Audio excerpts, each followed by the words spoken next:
जय माताजी दोस्तों, स्वागत है तमारू कीकू रेसिपी में। तो आज आपणे दाल शाकनो मसालो बनावीशुं।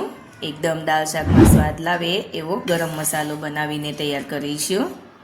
तो दाल शाकनो मसालो बनाववा माटे आपणे बधा आखा मसाला लीधेला छे। तो तमे जोई शको छो आपणे बधा मसाला लीधा छे। आपणे आ तज लीधा छे, सूका लाल मरचा लीधेला छे, काळा मरी लीधा छे, जीरुं लीधेलुं छे, एलची लीधी छे, तजना टुकड़ा लीधेला छे, लविंग लीधा छे, आखा धाणा लीधेला छे, तमाजपत्र लीधा छे अने आ चक्री फूल आवे ते लीधेला छे। आवी रीते आपणे बधा आखा मसाला लीधेला छे। तो हवे आपणे मसालो बनावीशुं।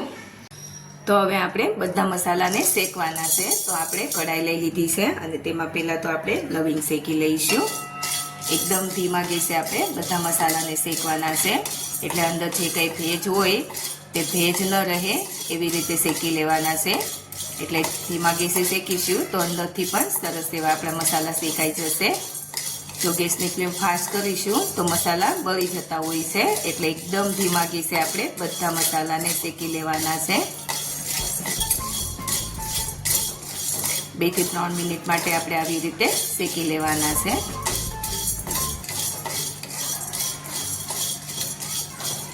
આપણે 25 ગ્રામ જેટલી બધી વસ્તુ લીધી છે। 25 ગ્રામ લવિંગ લીધેલા છે। આવી રીતે શેકી લઈશું।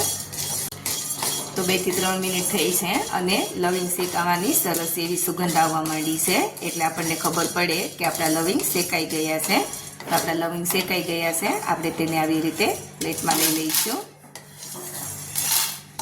તો હવે આપણે કાળા મરી લીધેલા છે, મરીને પણ આપણે ધીમા ગેસે શેકી લઈશું 2 થી 3 મિનિટ માટે। તો 2 થી 3 મિનિટ થઈ ગઈ છે, આપણા મરી પણ શેકાઈ ગયા છે। મરી શેકાવાની પણ સરસ એવી સુગંધ આવી રહી છે। તો હવે આપણે મરીને પણ પ્લેટમાં લઈ લઈશું। તો હવે આપણે તજને શેકી લઈશું। તજના ટુકડાને પણ આપણે ધીમા ગેસે શેકી લેવાના છે।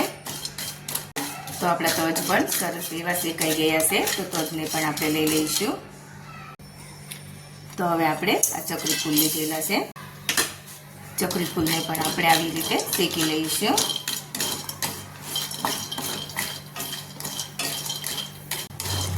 તો ચક્રી ફૂલ પણ સરસ એવા શેકાઈ ગયા છે, આપણે તેને પણ લઈ લઈશું અને ઠંડા કરી લઈશું। તો હવે આપણે ધાણા શેકી લઈશું અને ધાણાની સાથે જ આપણે જીરું લઈ લઈશું। ધાણા અને જીરું આપણે સાથે શેકી લેવાના છે।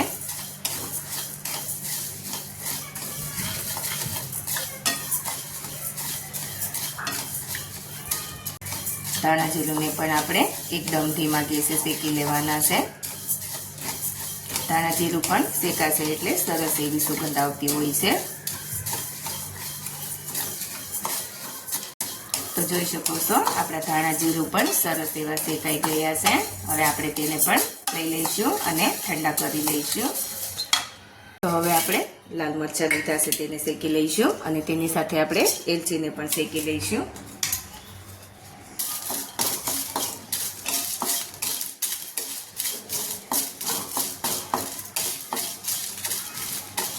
ગેસે આપણે શેકી લેવાના છે।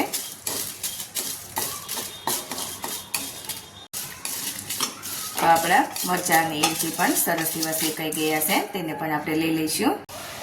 તો હવે આપણે તમાલપત્ર લીધા છે અને તેને પણ આપણે ધીમા ગેસે શેકી લેવાના છે। તમાલપત્ર જેટલા તમારે લેવા હોય એટલા લઈ શકાય છે, ઓછા લેવા હોય તો ઓછા પણ લઈ શકાય છે। પણ પાન મોટા હોય એટલે વધારે દેખાય છે, તેને પણ આપણે શેકી લેવાના છે ધીમા ગેસે। તો આપણા પાન પણ સરસ એવા શેકાઈ ગયા છે। તો પાનને પણ હવે આપણે ઠંડા કરી લઈશું। તો આપણા મસાલા બધા ઠંડા થઈ ગયા છે અને આપણે મિક્સર જાર લીધું છે। તો પહેલાં આપણે આ તજના પત્તા છે તેને આપણે આવી રીતે થોડા તોડી લઈશું। આવી રીતે તોડીને લઈ લઈશું।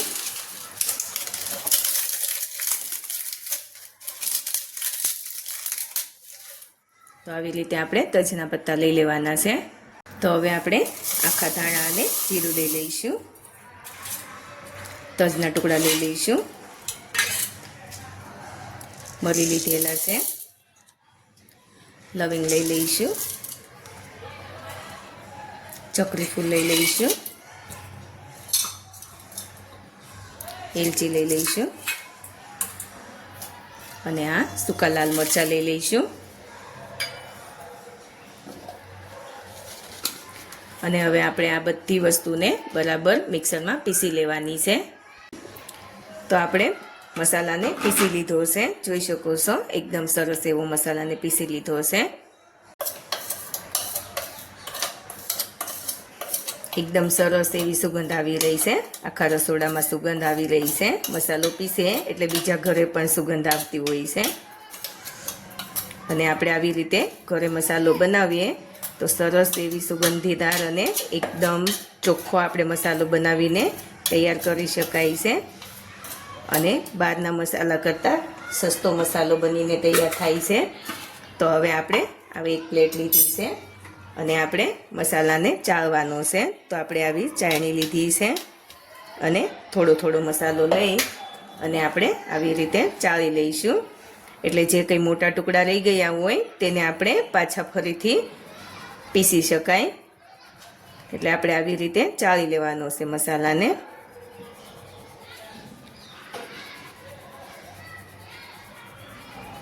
તો જોઈ શકો છો આવી રીતે થોડા મોટા ટુકડા લઈ ગયા છે પાનના. તો આપણે તેને આપણે આવી રીતે ડીશમાં લઈ લઈશું અને આપણે બીજો મસાલો છે તેને પણ લઈ અને ચાળી લેવાનો છે. આવી રીતે ચાળી લઈશું.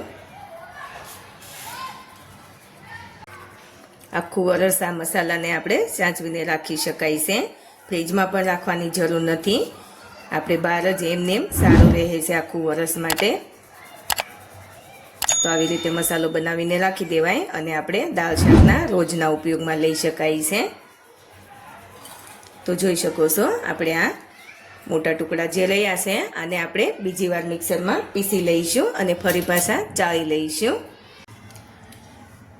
તો આપણો મસાલો ચાળીને તૈયાર થઈ ગયો છે. હવે આપણે આવી રીતે કાચની બોટલમાં ભરી લઈશું.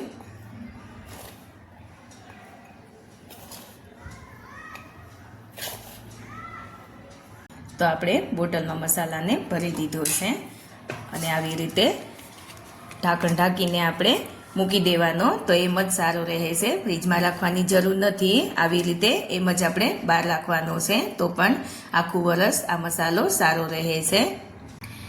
તો તૈયાર છે આપણો જમવાનો 100 ગણો સ્વાદ વધારી દે તેવો દાળ શાકનો ગરમ મસાલો. તમે જોઈ શકો છો કેટલો સરસ મસાલો બનીને તૈયાર થયો છે અને ખૂબ જ ઓછા ખર્ચામાં ઝડપથી બની જાય એવો આ મસાલો બનાવ્યો છે આપણે. તો તમે પણ આવો મસાલો ઘરે જરૂરથી બનાવજો અને મારી ચેનલને લાઇક, શેર અને સબસ્ક્રાઈબ કરીને બેલ આઇકન જરૂરથી દબાવજો અને કોમેન્ટ કરીને કહેજો કે દાળ શાકનો ગરમ મસાલો કેવો બન્યો છે.